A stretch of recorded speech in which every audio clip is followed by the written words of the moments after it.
Could we be getting a third Here We Go today? The third Here We Go in the 24-hour period, as United are working on many deals. Malacia exits set to be on the cards now. Dorgu is essentially done. Casemiro allowed to leave. Mathys Tel, Nkunku, Garnacho, Rashford. What is the latest on that situation? What is the latest Manchester United news? Well, I'm going to round all of the news up in 10 minutes for you guys. Just going to start with a quick recap of what broke last night, which is Manchester United and Lecce will close a deal for Patrick Dorgu today. His flight to Manchester is scheduled tomorrow. That was said last night, so his flight to Manchester is scheduled today. Patrick Dorgu to Manchester United. Here we go. The agreement between United and Lecce for Patrick Dorgu is £25 million plus 4.2 million add-ons. I think £25 million, when you look at United tax, when you look at January fees, when you look at the desperation, actually, and you look at the fullback market right now, is a very good price in the end, actually. I'm happy with 25 million. I get the add-ons take it a bit up more, but I'm happy with that. Now, obviously, Dorgu wasn't the only Here We Go yesterday. The second Here We Go, well, actually, it was the first because it came in the morning, was Aiden Heaven to Manchester United. Here we go. Arsenal youngster, left centre-back, monster at carrying the ball, one of the most talented players in the Arsenal academy.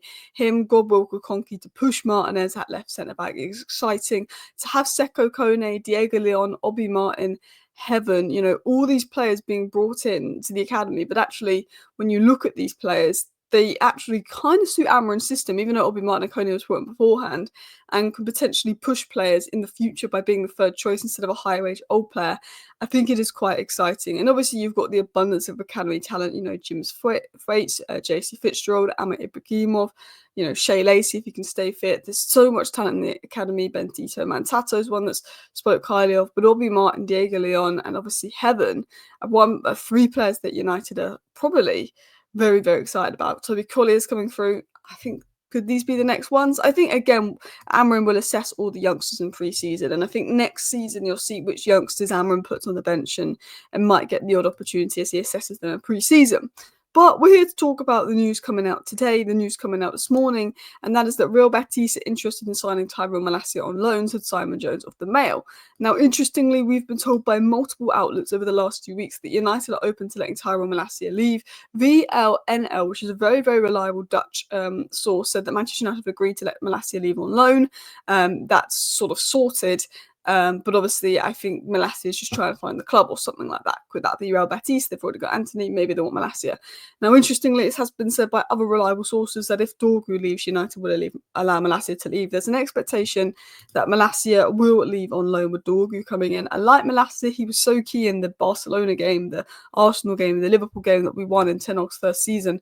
But he's quite a defensive-minded fullback, and he's not a wing-back. And I think for him to get minutes and get back to his best so we can sell him in the summer after his horrible injury, which is so sad that he's gone through that, I think a loan is a smart move. Now, we're talking of loans. I don't know if it would be a loan. I don't know if it would be a permanent deal, but a player that we were linked to last January and a player I spoke about a couple of weeks ago that Man United might be looking at is Mathys Tel. Mathys Tel's decision to depart from Bayern Munich, exclusively revealed last night, has sparked interest from various clubs, including Chelsea and other Premier League clubs. Now, reportedly, someone said that he rejected Chelsea because he didn't think it was the best development because they already had João Felix and Nkunku and they were hoarding a number of attackers. Now, people might say, well, won't he reject United then? Because we won't be the best place for his development if he's rejecting Chelsea. The difference between Man United and Chelsea is we've got no attackers on the bench. Chelsea got a bench full of attackers. They're just not playing. So I think United potentially could guarantee him what he wants mostly, which is game time. It was said that United are considering entering the race for Mathys Tel if Alejandro Garnacho or Marcus Rashford leaves the club. Now, if you've been following my channel, I told you this information, 2 weeks ago, 10 days ago? I said Mathys Tel is available in January due to limited playing time at Bayern Munich. Manchester United monitored him last year, and if someone like Garnacho is told, Tel could become a key target. That's what I said. I said that 10 days ago. Obviously, I spoke to someone beginning of the transfer window. They named about 7 players in attack that United were monitoring if potential people left. And, there was a number of names there. And obviously monitoring FC. I'm not saying that anything's going to happen. But as I said, I mentioned it in a video, that Mathys Tel would be an option if maybe Garnacho leaves or if Rashford leaves now, obviously. if Rashford leaves, we'd go for a loan deal, because that Rashford will go on loan. If Garnacho leaves, we could do a permanent deal. But he wants out of Bayern Munich. I don't know if he'll go to Manchester United, but we had interest in him last year. He could definitely play in that left-hand role. His ball striking is absolutely ridiculous. So Mathys Tel could be one to watch. It's just really going to depend on Rashford, Garnacho. It could be a deadline day move. If we don't get Tel, I think if Rashford goes on loan, I think we will go for Nkunku on loan. Some people are saying it's on, some people are saying it's off. It is said that United is still in contact with Chelsea for Christopher Nkunku. We don't want a permanent deal. I don't want a permanent deal either. Nkunku on loan as another body to add to the attack, good option. Nkunku on a permanent, silly option. High wages, injury prone, not been that good. But on loan as an extra body, he suits Amorim's system a lot better than he suits Maresca's system. Nkunku's best role is as a sort of a 10 or a wide 10, which is exactly what he's going to do in Amorim's system. So I'm all for Nkunku coming in on loan. If you watched him at RB Leipzig, you'll realise why Chelsea spent such big money on Nkunku and what an exciting talent he is. I would take one of Nkunku or João Felix on loan. I wouldn't do them on the permanents. They're not good enough for the permanents, but I would definitely take one on loan. But let's move in to the next story, as I do want to talk about Casemiro, but I expect there to be maybe some more updates on Tel and Nkunku and more coming later on. So Manchester United have allowed Casemiro to leave. So what do we know in regards to Casemiro exit news? Manchester United will listen to loan officer Casemiro before Monday's transfer deadline. United are willing to pay a portion of Casemiro's wages to make the move happen. Roma expressed interest in signing Casemiro, but the 375k a week wages are an obstacle when there's an outside chance of a deal, but more likely he stays. The problem with getting Casemiro out is the wages. Only Saudi are willing to pay the wages.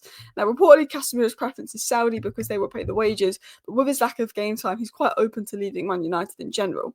Now, to send Casemiro out on loan is not something I want to do. I want to sell him permanently. I want to get him off the wage bill. I don't like the idea of sending players out on loan as paying half their wages. I guess if Casemiro is not playing under Ruben Amorim, getting him on loan and getting him playing would make it easier for us to sell him in the summer. But it's a bit of a frustrating situation with Casemiro sitting there on all those wages. He's not playing. He's not getting on the pitch. Come on, Saudi, step up. I don't know if Saudi will step up, but if Saudi can come in, bish, bash, bosh. Because Man United will allow Casemiro to leave. They want him to go. They really do. They want Casemiro and Rashford out because they know they're going to save literally 34 million pounds a year. That's a signing if Casemiro and Rashford go. But the wages, because of Ronaldo giving out ridiculous wages, it makes it difficult. But I think United were willing to let Casemiro leave on a cheap if someone covers the wages. Let's talk about Ruben Amorim's comments on Casemiro and his lack of game time. He said, "We understand that Casemiro has other things nowadays.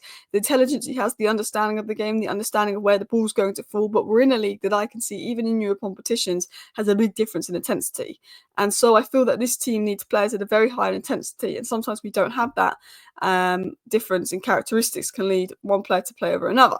He said, "Even the fact the group has certain characteristics, I need some players in certain positions with slightly different pace. But we all know the quality Casemiro has, everything he won, so I have nothing to say about it, it's just choice." Ruben Amorim is being respectful, saying Casemiro is a great player, he can add this, this and this, but my football, the Premier League, requires intensity. Casemiro cannot play at that intensity anymore. That is the reason that Casemiro is not getting on the pitch, not getting off the bench. And Casemiro, under Ten Hag, he was still playing, he was still getting minutes, so he was happy to turn down Saudi in the summer of stay at United. This year, I think he's realised he's not playing under Ruben Amorim, he's not in the plans, and Casemiro himself is actively looking for a move, but I don't know if that will happen. Talking of moves, Garnacho remains a player of interest who Chelsea could bid for, but talks have slowed down. Garnacho sales talks have slowed down. I think United have made it clear 60 million or no deal. Either someone does a panic buy and panic bid of 60 million on deadline day, whether United accept or not depends on the replacement and Nkunku, Tel, or I think Garnacho stays. It's quieting down a bit. Although I think, deadline day it could heat up again if those clubs if Napoli and Chelsea do not get their forward in. In regards to Marcus Rashford, Tottenham, West Ham, Dortmund, and Juventus, and Napoli and Galatasaray are interested in Rashford if the move to Barcelona does not materialise. I think it's Barcelona, or I think Marcus Rashford goes to Dortmund. If I was to guess, I think the Marcus Rashford move will materialise because I think Man United will find a way to make it happen because I think reportedly he's got a good offer from Dortmund that, they would pay a nice part of the wages, but he's waiting for Barcelona and he's going to wait till deadline day for Barcelona because that's what he wants to see if they can get Ansu Fati out. And if he doesn't get to Barcelona deadline day, he'll go to Dortmund. people are very confident that Rashford will leave. If Rashford stays, we'll talk about that. We're in a bit of a situation because apparently him and Amorim are not on speaking terms, which is a bit of an awkward situation. But listen, people, that is your 10-minute Manchester United news roundup. We've now got confirmation from Sky Sports that Dorgu is on a flight to Manchester. Will he be the only signing? We've had 2 Here We Goes. Are we going to get a 3rd Here We Go today? Malacia is probably the biggest one to watch. Casemiro Tel, Nkunku could be ones to watch. Probably depends a little bit on Rashford and Garnacho. I think Malacia, we could get some stories today or tomorrow. I think he will probably go. Let me know your thoughts. Thank you for watching. Bye.